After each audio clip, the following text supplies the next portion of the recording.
There is only 10 days until Christmas, so if the First Minister has got an idea about what she's going to propose this afternoon, it would be helpful to alert the public, many of whom will have long journeys planned for Christmas. I can understand why she might not want to take a fixed position, but I would hope she would understand whether she's wanting to tighten or otherwise the proposals for Christmas. So some more indications on that would be helpful for people.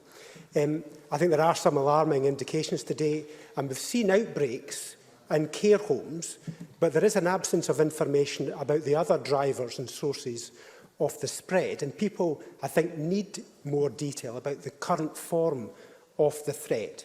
So what more can the First Minister tell us about what the incident management teams are telling her so that they can respond to the threat appropriately? First Minister. Firstly, can I say to Willie Rennie, I'll give him an assurance that I am acutely aware of how close Christmas is right now. And I think he is right, and I am very conscious of this, that notwithstanding what I said earlier about the difficulty, and I don't like this any more than anybody does, of giving people certainty in the middle of a pandemic, I nevertheless am acutely aware of giving people as much certainty and notice as we possibly can. That said, I think it is right to discuss with the other governments and see what consensus we might be able to arrive at. But I will update Parliament and the public, which is perhaps even more important, with no disrespect to colleagues in Parliament, as soon as possible. But can I make one thing very, very clear, just so that it is not lost? Right from the moment we decided for pragmatic reasons to recognise that some people would choose to see loved ones over Christmas and therefore try to put some boundaries around that. But right from that moment, I and the Scottish Government have advised people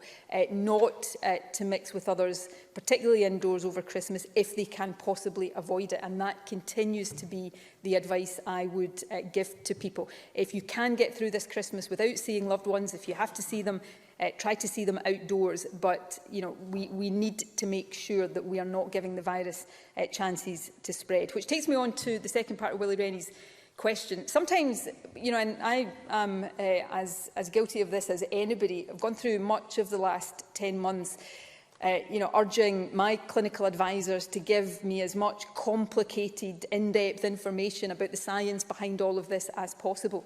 And that's understandable for all of us. But actually there are moments where you have to accept that at heart this is not complicated. This is an infectious virus, and what the scientists will tell you is that it spreads when people come together and give it the opportunity to spread. And that will happen in pubs and restaurants. It will happen in people's own homes. It will happen, if we allow it to, in care homes, in hospitals, and it will happen in all sorts of settings. So what we need to do is cut out those unnecessary, and unnecessary is perhaps not the best word to use, because most of us think just coming together with loved ones is a necessary part of life. But we have to go to work sometimes right now.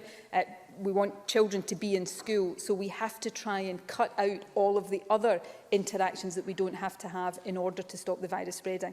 That is, impossibly tough for people, I know it is, but for the remainder of this winter it is necessary in order to get through and get further into the vaccination programme with as little impact of this virus as possible.